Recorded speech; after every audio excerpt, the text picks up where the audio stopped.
राधे राधे दोस्तों, जय श्री कृष्णा। स्वागत है आपका हमारे चैनल पर। दोस्तों, आज की इस वीडियो में हम बात करेंगे पुरुषोत्तम मास, अधिक मास या मलमास। तीनों का एक ही मतलब होता है, तीनों का एक ही अर्थ है। पुरुषोत्तम मास का हमारे जीवन में क्या महत्व है और पुरुषोत्तम मास कितने वर्ष पर लगता है, चलिए जानते हैं। तो सबसे पहले हम आपको बता दें कि जो आने वाला पुरुषोत्तम मास है, वह आपकी जीवन की दिशा बदलने की क्षमता रखता है। शास्त्रों में कहा गया है कि 1 महीना यानी जो ये अधिक मास होता है, जो पुरुषोत्तम मास होता है, यह कोई साधारण महीना नहीं होता है। यह स्वयं भगवान विष्णु को अर्पित समय माना गया है। लेकिन सावधान करने वाली बात यह है कि इस मास की महिमा जितनी बड़ी है, उतने ही इसके नियम भी महत्वपूर्ण है। इसलिए इस दिव्य जानकारी को अंत तक जरूर सुनिएगा ताकि आपको पूरी जानकारी प्राप्त हो सके और इन दिनों में जो सावधानियां बरती जाती हैं अधिक मास पुरुषोत्तम मास में, उन्हें आप विधिवत पूर्ण कर सके और उन सावधानियों को बरत सकें। तो चलिए बात कर लेते हैं। अब आप देख रहे हैं कि पुरुषोत्तम मास क्या है। हिंदू पंचांग में जब सौर और चंद्र गणना के अंतर को संतुलन करने के लिए एक अतिरिक्त महीना आता है, उसे अधिक मास कहा जाता है, यानी पुरुषोत्तम मास। यही अधिक मास भगवान विष्णु द्वारा स्वीकार किए जाने के बाद पुरुषोत्तम मास के नाम से जाना जाने लगा। कथा के अनुसार जब किसी देवता ने इस मास को अपना नाम देने से मना कर दिया, तब स्वयं भगवान श्री हरि विष्णु ने कहा था कि यह मास अब मेरा होगा, यह मास अब मेरे नाम से जाना जाएगा। तभी से इस पवित्र महीने का नाम पुरुषोत्तम मास पड़ गया।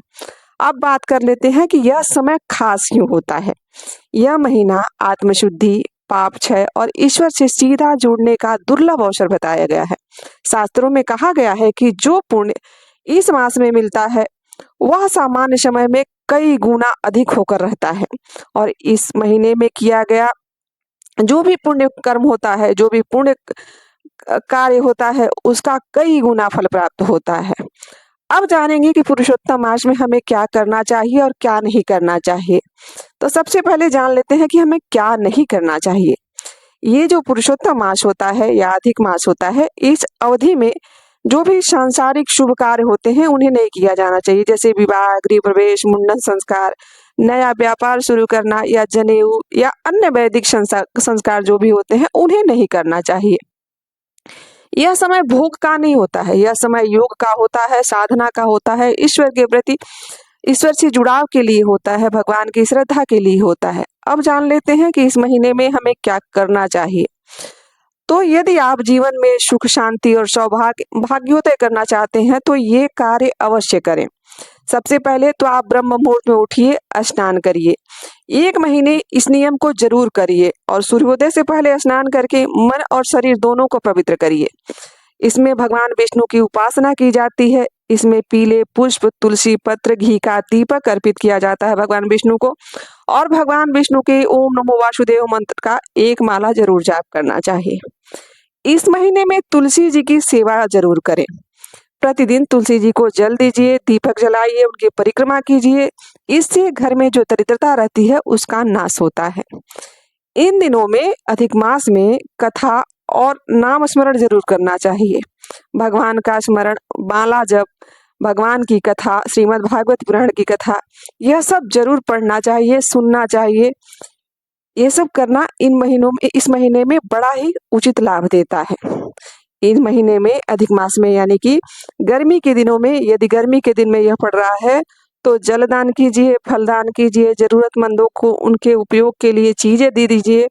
आपसे यथाशक्ति हो सके आप दान पुण्य भी करिए। यह दान पुण्य आपको कई गुना अधिक होकर आपको इसका फल प्राप्त होता है।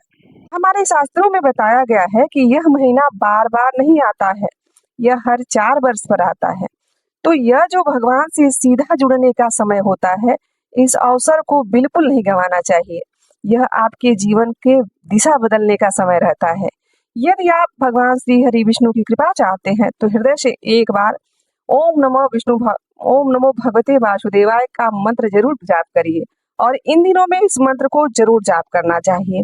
चलिए अब जान लेते हैं कि इस वर्ष अधिक मास कब लगने वाला है। तो इस वर्ष 2026 में जो पुरुषोत्तम मास यानी अधिक मास लगेगा, वह 16 मई 2026 से शुरू होकर 15 जून 2026 तक रहने वाला है। तो इस बार महीना जो 2 बार आएगा वह है ज्येष्ठ मास। ज्येष्ठ मास 2 बार पड़ेगा और इसलिए इस बार इसे कहा जाएगा अधिक ज्येष्ठ मास। बहुत लोग गलती कर देते हैं और कहते हैं कि पहले 30 दिन शुद्ध और बाद के 30 दिन अधिक होते हैं, लेकिन शास्त्र कहते हैं कि अधिक मास की शुरुआत शुक्ल पक्ष की प्रतिपदा से होती है। इसी नियम से 17 मई से पुरुषोत्तम मास प्रारंभ होगा और 15 जून तक चलेगा। पुरुषोत्तम मास में क्या करना चाहिए और क्या नहीं करना चाहिए तथा पुरुषोत्तम मास का क्या महत्व है, हमने इस वीडियो में आपको बताने का प्रयास किया। तो दोस्तों, आशा करते हैं कि आपको यह वीडियो अच्छी लगी होगी और यहाँ तक बने रहने के लिए आप सभी का दिल से आभार। दोस्तों, अपने जीवन को दिव्य बनाइए, समय को पवित्र बनाइए, भगवान के प्रति श्रद्धा रखिए। मिलते हैं किसी ऐसी कथा कहानी और जानकारी के साथ। अभी के लिए बस इतना ही। राधे राधे, जय श्री कृष्णा।